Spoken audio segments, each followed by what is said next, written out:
Admiral Park Tae-ho stood on the bridge of the Earth Defense Station, watching the stars through the massive viewing window. It was supposed to be a quiet day. The morning reports showed nothing unusual in the solar system. Trade ships moved between Mars and Earth. Mining vessels worked near the asteroid belt. Everything was normal. Then the alarm started screaming. "Admiral!" Commander Lee Ji-won rushed to his side, her face pale. "We have massive energy readings near Jupiter. Something big just came out of hyperspace." Park Tae-ho moved to the main screen. What he saw made him stop breathing for a moment. 5 enormous ships hung in space, each one bigger than Earth's largest space station. They looked like floating crystals, their surfaces glowing with soft blue and purple lights. Beautiful patterns of energy moved across their hulls like living art. "How big are those ships?" Park Tae-ho asked. "The largest one is about 4 kilometers long," Lee Ji-won replied. "They're not like anything in our databases." Captain Kim Sung-ho's voice came through the communication system from his exploration ship, the New Horizon. "Admiral, I'm getting detailed scans of those vessels. They're incredible. Advanced energy shields, what looks like crystal-based power systems, and weapons that could probably destroy a city with one shot." Park Tae-ho nodded slowly. This was first contact with an alien species, and they had arrived with a fleet of warships. That was never a good sign. "Are they trying to communicate?" he asked. "Yes, sir. We're receiving a transmission now. They're using basic mathematical sequences to establish communication, very advanced linguistics programs. Put them through." The main screen changed to show an alien face. The creature was tall and thin, with pale blue skin and large silver eyes. It wore what looked like ceremonial robes covered in the same glowing patterns as the ships.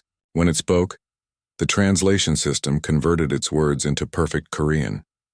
"Greetings, inhabitants of this system. I am Vextar, Supreme Commander of the Velothi Empire's 3rd Exploration Fleet. We have come to your world to evaluate your species for possible inclusion in our Galactic Federation." Park Tae-ho stepped forward. "I am Admiral Park Tae-ho of Earth Defense Command.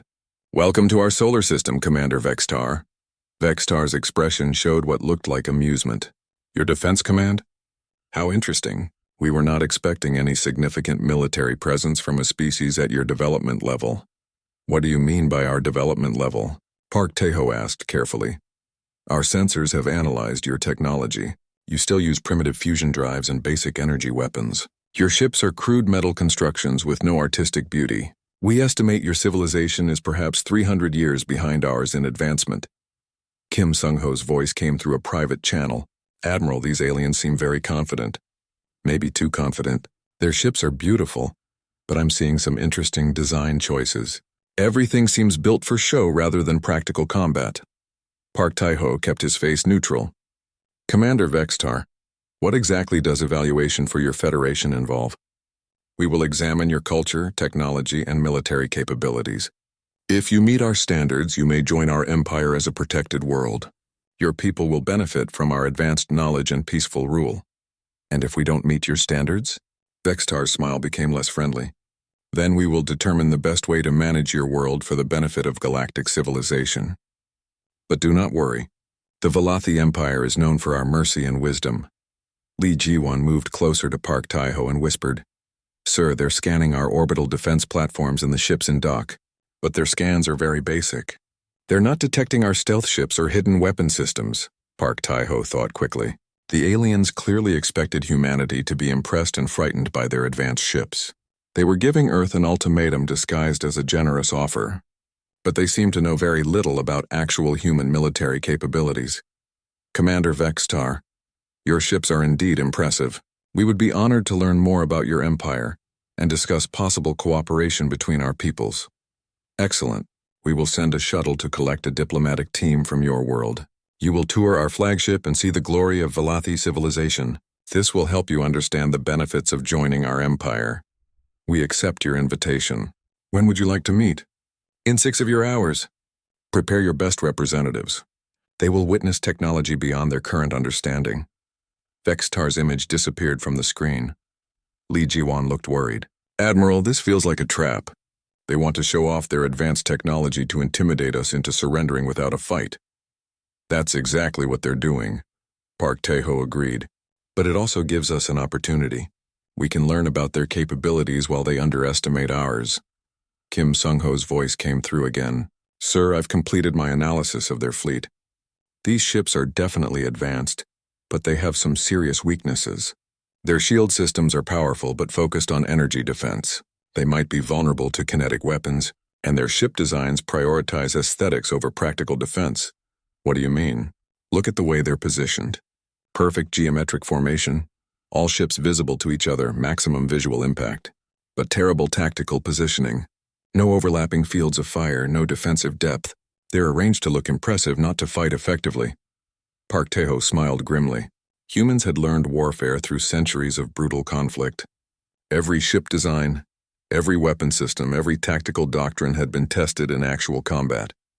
These aliens seemed to view military power as a form of art, rather than a tool for survival. Commander Lee, prepare Dr. Cho Min's diplomatic team for the visit to their flagship. Make sure they understand this is an intelligence-gathering mission. I want to know everything about how these aliens think and fight. Yes, sir. What about our fleet positions?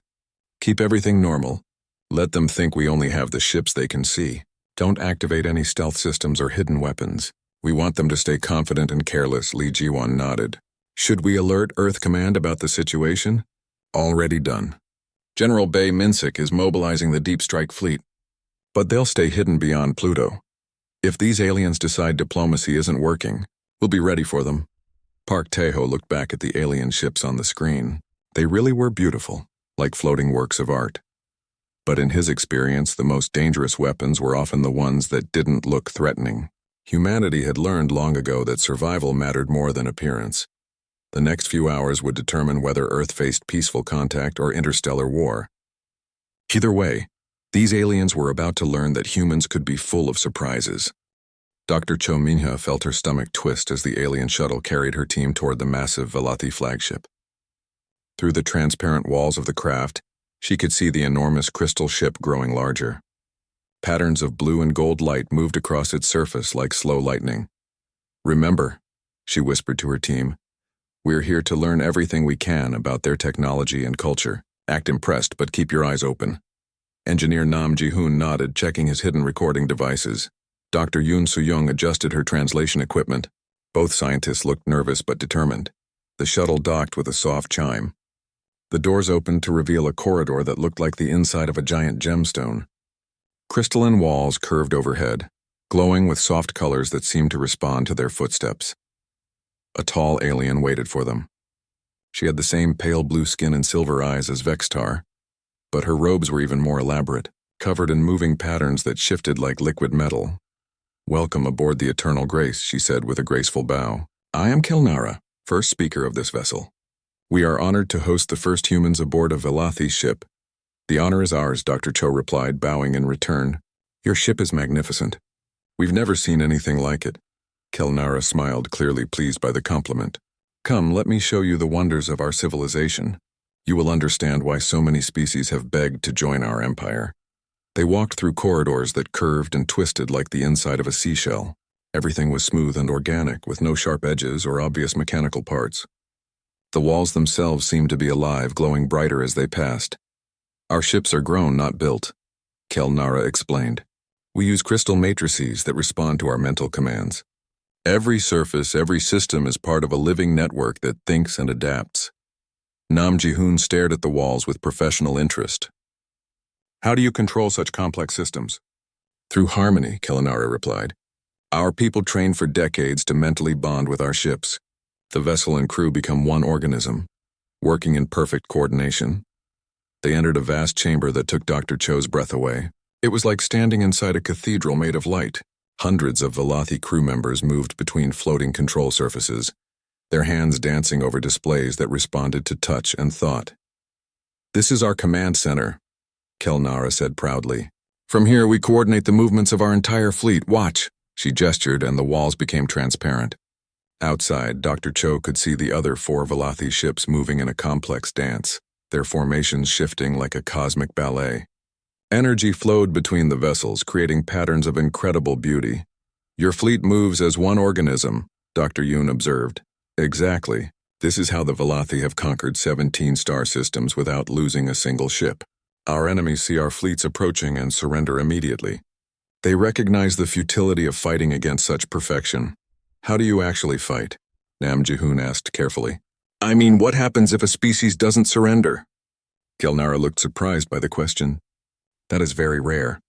But when it happens, we engage in proper combat. We announce our intentions, allow the enemy to prepare their defenses, then attack with honor and precision. Our weapons can destroy enemy ships with single strikes, but we prefer to disable them when possible. Needless destruction is ugly. You announce your attacks? Dr. Cho asked, trying to keep her voice neutral. Of course. Warfare should be conducted with dignity. We transmit our battle plans, explain our tactical objectives, and give opponents time to respond appropriately. This ensures that combat maintains its artistic beauty while demonstrating our superiority. The three humans exchanged subtle glances. This was incredible information. The aliens fought like they were performing in a theater, following rules that prioritized appearance over effectiveness. Kelnara led them to another chamber filled with floating weapon displays. Crystalline devices hummed with contained energy, their surfaces covered in the same flowing patterns as the ship walls. These are our primary armaments, she explained. Stellar convergence cannons that focus the power of stars into precise beams. Harmonic disruptors that tear apart enemy ships at the molecular level. Shield generators that can deflect the impact of small asteroids. Very impressive, Nam Ji-hoon said, studying the weapons carefully. How do you target enemy vessels? We use predictive harmony algorithms. Since proper combat follows established patterns, we can calculate where enemy ships will be positioned and prepare our attacks accordingly. Most species fight in similar formations, making targeting quite simple. Dr. Yoon leaned closer to examine a control interface. What if an enemy doesn't follow standard combat patterns? Kelnara laughed, a sound like crystal bells. That would be chaos, not warfare. No civilized species would abandon tactical harmony for random violence. Such behavior would be primitive. They spent the next 2 hours touring the ship. The Velothi showed off their technology with obvious pride, explaining how every system was designed for maximum efficiency and aesthetic appeal. Their faster-than-light drive used crystalline resonance to fold space. Their life support systems recycled air and water through living biological filters. Their computers were organic crystals that could think and learn. It was all incredibly advanced, but Dr. Cho began to notice patterns. Everything was designed for show. The Velothi built their technology to impress others as much as to function. Their weapons were powerful but slow to charge. Their shields were strong but inflexible. Their ships were fast but followed predictable movement patterns. Finally, Kelnara brought them to an observation deck where they could see Earth in the distance. A small blue dot against the stars. Your world is quite beautiful, she said. The Velothi Empire would preserve its natural appearance while adding the improvements of advanced civilization. Your people would live in crystal cities that enhance rather than dominate the landscape. That sounds wonderful, Dr. Cho replied. But what would happen to our current governments and military forces? They would no longer be necessary. The Velothi Empire maintains peace through our superior technology and wisdom. Your species would be protected and guided by those more advanced than yourselves. Protected from what? Kelnara's expression became more serious. The galaxy contains many dangerous species. Races that fight without honor, use crude weapons, and care nothing for the beauty of proper civilization. The Zethkri swarm entire systems with cheap vessels. The Mordan use kinetic weapons that can shatter planets. These barbarians must be contained before they spread their chaos to peaceful worlds. Have you fought these species? Not directly. When we encounter such primitive races, we demonstrate our power, and they usually flee to less civilized regions of space. Sometimes we must destroy a few of their vessels to teach them proper respect. Dr. Cho nodded thoughtfully. The Velothi had advanced technology, but they'd never faced an enemy that fought differently than they expected. They were like master chess players who'd never encountered someone willing to flip over the board. Commander Kelnara, we're grateful for this opportunity to see your magnificent civilization. When will we know your decision about Earth's future? We will complete our evaluation within your planetary rotation cycle. Commander Vextar will then inform your leaders whether humanity qualifies for peaceful incorporation into our empire. She paused, studying the human delegation. I hope your species proves worthy. It would be unfortunate to lose such an interesting world to the chaos of primitive independence. As the shuttle carried them back to the Earth Defense Station, Nam Ji-hoon spoke quietly. Did you notice their weapon charging times? And how their ship systems are all interconnected? If you could disrupt their central harmony network? I noticed, Dr. Cho replied. These aliens are incredibly advanced, but they've never fought anyone who doesn't follow their rules. They expect enemies to be predictable, honorable, and concerned with appearance. Dr. Yoon smiled grimly. They're about to learn that humans have very different ideas about warfare. Deep beneath the Colorado mountains, Admiral Park Tae-ho sat at the head of a table, surrounded by Earth's most dangerous military minds. The underground command center hummed with activity as staff officers analyzed every piece of data from the alien encounter. Report, Park Tae-ho said simply. Dr. Cho Min-ha stood first. The Velothi are incredibly advanced, but they have critical weaknesses. They fight like artists, not soldiers. Everything must be beautiful, predictable, and honorable. They announce their attacks, fight in formations that look impressive but are tactically poor, and expect their enemies to follow the same rules. General Bae Min-sik, commander of Earth's Space Marine Corps, leaned forward. What about their actual combat capabilities? Engineer Nam Ji-hoon activated a holographic display showing the Velothi ship designs. Their weapons are powerful but slow to charge. Their shields are strong against energy attacks but might be vulnerable to kinetic strikes. Most importantly, their entire fleet operates as one connected network. If we could disrupt their coordination, their ships would lose tactical harmony, Dr. Cho finished. According to Kelnara, chaos in combat is unthinkable to them. They might not know how to respond. Admiral Young Heron of the Deep Strike Fleet studied the display. What's our assessment of their threat level? Extremely high if we fight by their rules, Nam Ji-hoon replied. Their weapons could destroy any of our ships in a direct confrontation. But if we force them to fight by our rules, Park Tae-ho nodded slowly. Human military doctrine had evolved through centuries of warfare against other humans. Earth's nations had fought with every weapon they could devise, using every tactic that might provide an advantage. The result was a military philosophy that prioritized victory over everything else. Show me what we have available, he ordered. The holographic display changed to show Earth's actual military assets. What the aliens had seen was only the tip of the iceberg. Captain Oh Daewon's voice came through the communication system from his stealth destroyer, the Silent Thunder. Admiral, my ship is currently positioned 3 kilometers from the alien flagship. They have no idea we're here. Their sensors can't detect our active camouflage systems. Excellent. What's your assessment of their defenses? Their shields are impressive, but they're designed to stop energy weapons and large projectiles. Our gravitic torpedoes should punch right through. And sir, their ship has no point defense systems. They're not expecting small, fast-moving threats. Major Kang Yura spoke from her assault transport. Admiral, I have 200 combat mechs ready for boarding actions. These alien ships are huge but seem to have minimal internal security. If we can get inside, we can capture their command centers. General Bae Min-sik smiled grimly. The aliens showed our diplomats around their ship like it was a museum. They explained their technology, revealed their tactical doctrines, and demonstrated their weapons. They basically gave us a complete intelligence briefing. Because they never imagined we might be a threat, Park Tae-ho said. They see themselves as so superior that the idea of human resistance is laughable.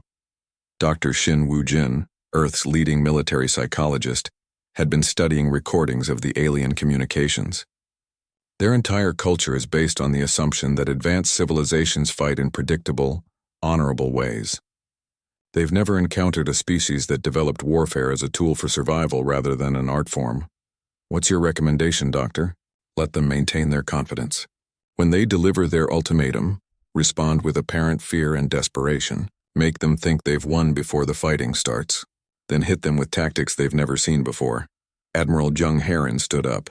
Admiral, I have 57 ships hidden beyond Pluto. Fast attack vessels, electronic warfare platforms, and long-range missile ships, all invisible to their sensors. We can hit them from directions they won't expect with weapons they can't detect. Park Tae-ho looked around the table. Earth's military leaders were confident but not overconfident. They understood they faced an enemy with superior technology. But they also recognized that the aliens had critical vulnerabilities. What's our objective? Asked General Bae. Demonstrate that humanity is not a species to be conquered, Park Tae-ho replied.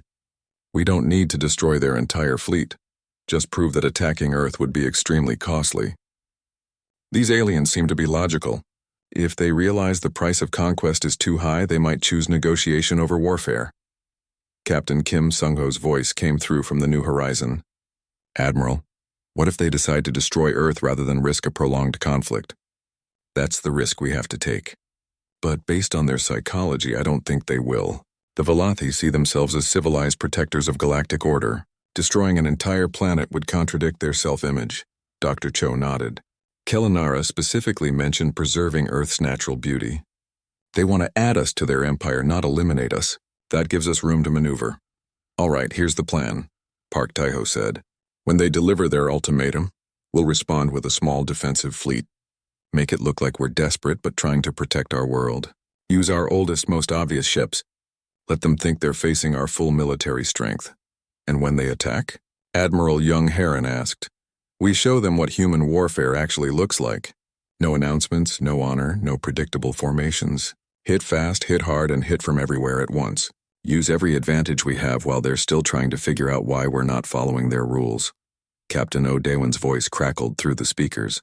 Sir, what are my engagement parameters? Disable their flagship if possible. We want prisoners and intelligence, but if they threaten Earth directly, take them out. The safety of our world comes before diplomatic considerations. Major Kang Yura spoke up. Admiral, if we're boarding their ships, what about civilian casualties? Their crews might include non-combatants. Park Tae-ho considered this. Human military ethics required protection of innocents when possible, but not at the cost of Earth's survival. Minimize casualties when you can, but remember that they came here with warships to conquer our world. Every alien on those vessels made a choice to participate in our subjugation. Dr. Shin Woo-jin looked up from his analysis. Admiral, there's one more thing. Based on their behavior patterns, I believe the aliens will be genuinely shocked when we fight back effectively. They may try to retreat and return with larger forces. Can't let that happen, General Bay said immediately. If they escape to warn their empire about our capabilities, we'll face a full-scale invasion. Agreed, Park Tae-ho said. If shooting starts, we have to assume this is our only chance to demonstrate that Earth is too dangerous to conquer.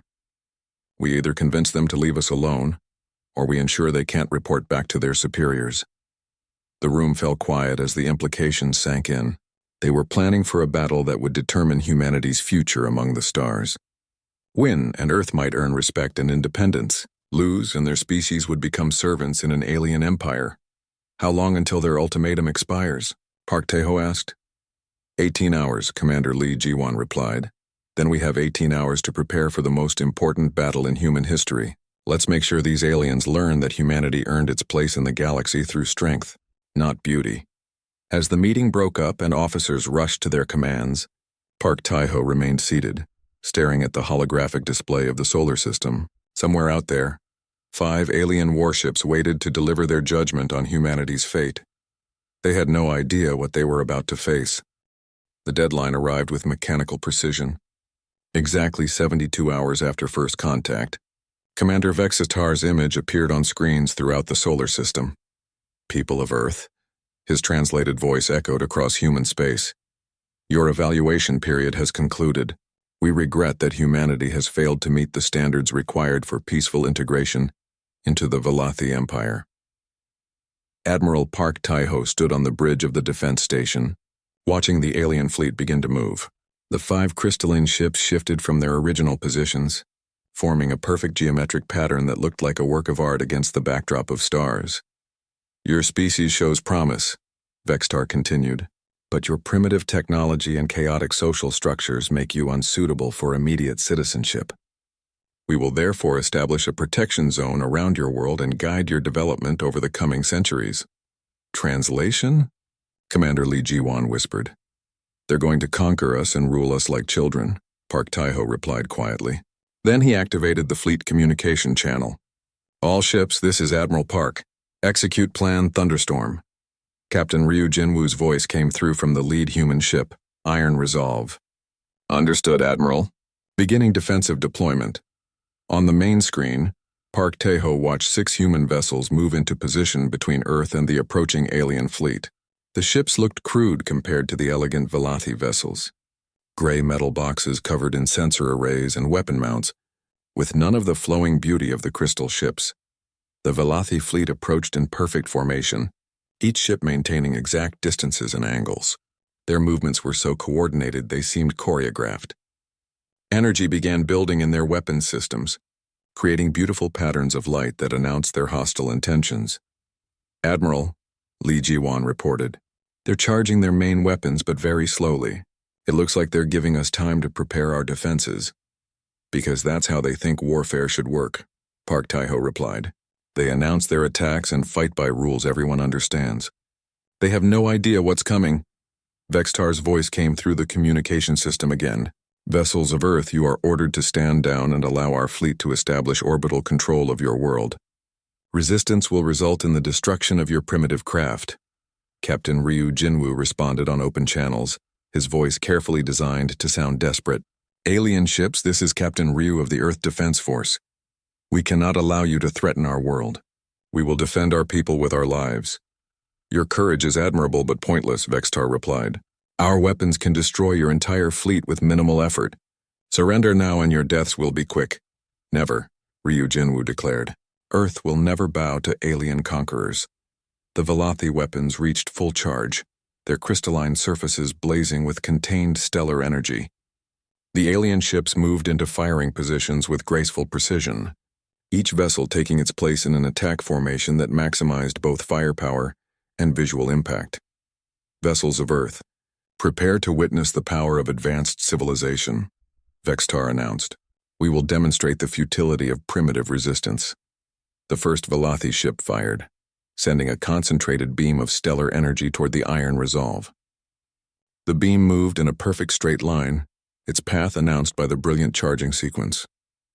Captain Ryu Jinwoo had plenty of time to move his ship aside, but instead he activated his defensive systems.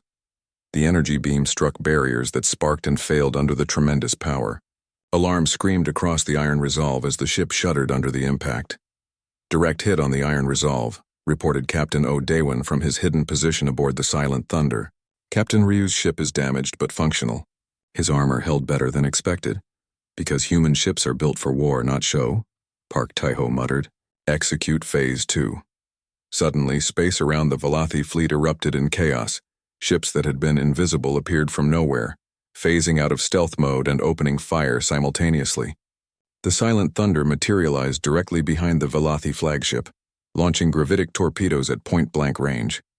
Lieutenant Han Gaen's fighter squadron seemed to teleport into existence, attacking from 6 different directions using micro-wormhole generators. The elegant alien formation disintegrated in seconds. Weapons that had never shown up on their sensors tore through their energy shields like they didn't exist. Human missiles changed direction in mid-flight, adapting to countermeasures and striking from impossible angles. "Impossible," Vextar's voice cracked with shock. "Where did these ships come from? How are your weapons penetrating our shields?" Park Taiho smiled grimly. Human scientists had analyzed the alien shield technology during the diplomatic visit. The barriers were designed to stop energy weapons and large projectiles, but gravitic torpedoes existed partially outside normal space. The shields couldn't block what they couldn't detect. Captain Moon Kyung-ho's vessel released clouds of self-replicating hunter-killer drones. Each drone was smaller than a fighter craft, but packed with enough firepower to cripple capital ship systems. When the Velothi tried to shoot them down, the drones adapted, learning from each attack and becoming harder to target. "This is not warfare." Kelnara's voice joined the alien communications. "You fight without honor, without announcing your attacks. This is chaos." "This is survival," Captain Ryu Jinwoo replied, his damaged ship now moving in patterns no Velothi computer could predict. "And you just learned the difference." The second Velothi ship tried to retreat, but Major Kang Yura's boarding craft had already attached to its hull. Combat mechs poured through breach points, their weapons designed specifically for zero-gravity shipboard fighting.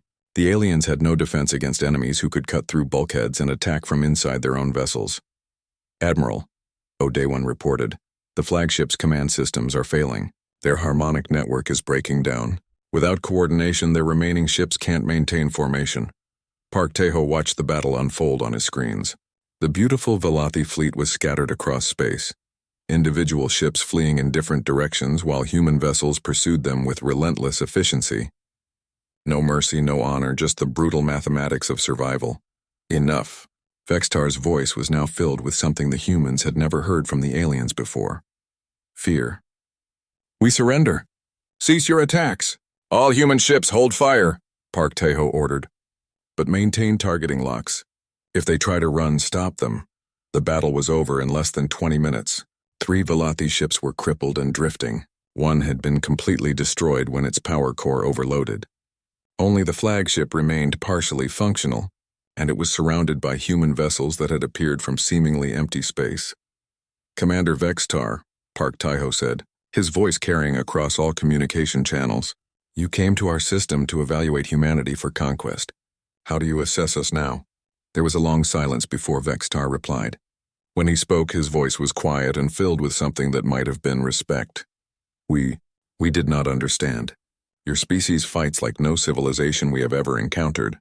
You use deception, chaos, and weapons that exist outside our understanding of proper warfare. We fight to win," Park Tae-ho replied simply. "Everything else is secondary." "But why?" Kelnara's voice joined the conversation. "Why do you make war so ugly?" Captain Ryu Jinwoo answered for all humanity. "Because the alternative is slavery or death. We learned long ago that survival matters more than beauty. Our ships look crude because every surface serves a purpose. Our tactics seem chaotic because unpredictability is a weapon. We don't fight for art, alien. We fight for our children's freedom." The communication channel fell silent. In the distance, the crippled Velothi vessels drifted among the debris of their shattered formation, their beautiful lights flickering like dying stars. Humanity had just announced its presence to the galaxy in the most decisive way possible, and the galaxy would never see them the same way again. The medical bay aboard the Earth Defense Station had never hosted alien patients before. Dr. Park Hyejin moved carefully between the wounded Velothi crew members, her instruments adapted for non-human physiology. The alien's blue skin had turned pale gray from shock, and their silver eyes tracked her movements with a mixture of fear and curiosity. "Your medical techniques are primitive but effective," Kelnara observed weakly from her treatment bed. The Velothi first speaker had suffered injuries when her ship's harmonic systems overloaded. "We had not expected such consideration from a warrior species." "We're not warriors," Dr. Park replied, adjusting the alien's pain medication. "We're people who learned to fight when we had to. There's a difference." Through the bay's viewing window, the wreckage of the Velothi fleet drifted in Earth's orbital space. Human salvage ships moved between the disabled vessels, offering assistance to survivors and studying alien technology. It was a strange scene of destruction and mercy combined. Admiral Park Tae-ho entered the medical bay, followed by Commander Lee Ji-won and Dr. Cho Min-ha. The aliens tensed at his approach, but he moved slowly and kept his hands visible. "Commander Vextar has agreed to a formal discussion," he announced. "He wants to understand how humanity defeated his fleet so completely." Kelnara struggled to sit up. "This is impossible by all our models of civilized development. Advanced species do not fight with such chaos. How did you develop weapons that bypass our shields? How did your ships appear from nowhere? How did you coordinate attacks without any harmonic network we could detect?" Dr. Cho pulled up a chair beside the alien's bed. "Would you like the simple answer or the complex one?" "Both," Kelnara said immediately. "Simple answer. We've been fighting each other for thousands of years. Every weapon, every tactic, every strategy we used against you was developed through actual combat, against enemies who were trying to kill us." Complex answer. Human military development followed a completely different path than yours. Commander Song Minji entered the bay, carrying one of Earth's standard combat mechs in portable form. The device looked like a metal backpack until she activated it. Mechanical arms extended, armor plates locked into place, and weapon systems came online. In seconds, she was encased in a 2-meter-tall combat suit. The Velothi stared in amazement and horror. "This is a standard human combat mech," Song Minji explained through the suit's speakers. "Every component serves multiple purposes. The armor can stop your energy weapons, the legs can function in zero gravity or atmosphere, and the weapon systems can adapt to any threat we encounter." "But it's so ugly," Kelnara whispered. "It's functional," Song Minji replied. "Form follows function in human military design. We don't care if our weapons are beautiful. We care if they work." Admiral Park Tae-ho activated a holographic display showing human ship designs. "Your vessels are works of art, but ours are tools. Look at the differences." The display showed a Velothi ship alongside a human destroyer. The alien vessel was graceful and organic, its crystal surfaces flowing in perfect harmony. The human ship was angular and brutal, every surface covered in weapons, sensors, or armor. Your ship has one power core, Park Tae-ho explained. Ours has 5 plus backup systems for the backup systems. Your weapons are integrated into the ship's structure for aesthetic appeal. Ours can be jettisoned and replaced during combat. Your shields are powerful but inflexible. Ours are weaker individually but can be layered and reconfigured instantly.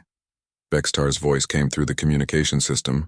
The alien commander was aboard his crippled flagship, receiving treatment from human medical teams. But why develop such redundant, chaotic systems? Surely harmony and efficiency are superior to crude multiplication of components. Not when people are trying to kill you, Captain O'Dewin said, joining the conversation from his ship. Human nations fought wars where losing meant your entire civilization could be destroyed. We learned that backup plans need backup plans. Dr. Shin Woo-jin entered the medical bay, carrying data tablets filled with psychological analysis. Commander Vextar, Kelnara, I've been studying your species' approach to warfare. You treat combat as a form of art, with rules and aesthetics that make it predictable. But humans developed warfare as pure survival strategy. What do you mean? Kelnara asked. Your people fight to demonstrate superiority and achieve honor. Humans fight to eliminate threats permanently. Your tactics prioritize beauty and order. Ours prioritize victory at any cost. When you encountered resistance, you expected it to follow patterns you understood. We gave you chaos instead. Vexitar's image appeared on a screen in the medical bay. The alien commander looked older than before, his confident bearing replaced by something approaching humility. We have contacted the Velothi Empire, he announced. Our superiors are disturbed by our defeat. They want to know how a primitive species destroyed an entire exploration fleet. What did you tell them? Admiral Park Tae-ho asked. The truth, that humanity possesses military capabilities we never imagined possible. That your species fights in ways our tactical doctrine cannot counter. That attempting to conquer Earth would result in casualties our empire has never experienced. Kelnara looked up from her medical bed. Admiral Park, our empire has ruled 17 star systems for over 2,000 years. We have never encountered effective resistance to our fleets. How is this possible? Because you never encountered a species that developed differently, Dr. Cho replied. Most civilizations probably follow similar paths to advancement. They develop technology, achieve interstellar travel, and create orderly societies with predictable military doctrines. But humans took a different route. Earth never unified under a single government, Park Tae-ho explained. We remained divided into competing nations even as we reached for the stars. Every human military technology was developed to fight other humans who were just as smart, just as desperate, and just as innovative as we were. Captain Kim Sung-ho's voice joined from the New Horizon. The Velothi fight other species who all learned warfare from the same basic principles. Humans learned warfare from fighting themselves. We know every dirty trick because we invented them. Dr. Park Hae-jin finished treating the last wounded alien and turned to address the group. There's something else you should understand. Humans don't enjoy warfare. We're not a naturally violent species, but we're very good at it when we need to be. Then why were you so effective against us? Vextar asked. Because Earth's survival depended on it, Admiral Park Tae-ho said simply. When faced with conquest or extinction, humans will use any weapon, any tactic, any strategy that might work. We don't fight fair because fair fights get people killed. Kelnara was quiet for a long moment, processing this information. Finally, she spoke. What happens now? Will your species launch a counterattack against our empire? We don't want war with the Velothi Empire, Park Tae-ho replied. We want to be left alone to develop our own civilization. But we also won't be conquered or controlled by aliens who see us as primitive. Our empire will not attempt invasion again, Vextar said, but they are concerned about humanity's military capabilities. You represent something unprecedented in galactic civilization. Dr. Choi Sung-hwan, Earth's newly appointed ambassador to alien species, entered the medical bay. He had spent the last several hours in communication with various galactic powers, explaining humanity's position. I've been in contact with 3 other spacefaring civilizations, he announced. Word of this battle is spreading quickly. Most species are fascinated by humans' unconventional approach to warfare. Several want to establish diplomatic relations. And the Velothi Empire? Admiral Park Tae-ho asked. They're proposing a mutual defense treaty, Ambassador Choi replied. They want humanity as an ally rather than an enemy. Kelnara looked surprised. A treaty? With a species we attempted to conquer? Your empire is practical above all else, Dr. Cho observed. You've learned that humans are too dangerous to fight and potentially too useful to ignore. Our military capabilities could help defend against the primitive species you mentioned, the ones who fight with chaos and crude weapons. The irony, Captain Ryu Jinwoo said over the communication system, is that we're exactly the type of chaotic fighters you were worried about. But now you want us on your side. Vextar actually laughed, a sound like crystal chimes. Yes, the irony is not lost on us. We spent centuries avoiding barbaric species who fight without honor. Now we discover that such methods can be devastatingly effective when properly applied. Ambassador Choi activated a holographic display showing proposed treaty terms. The Valathi Empire offers full recognition of human sovereignty, technology sharing agreements, and mutual defense clauses. In exchange, Earth would provide military consultation and assistance against genuine threats to galactic stability. Meaning we become the galaxy's enforcers, Admiral Park Taeho said dryly. The civilization everyone calls when they need something destroyed efficiently. Is that acceptable to your species? Kelnara asked. Park Taeho looked around the medical bay at his officers and the wounded aliens they were treating. Enemies who had become patients, then potential allies, all in the space of a few hours. We'll consider it, he said finally. But understand this. If humanity becomes part of galactic civilization,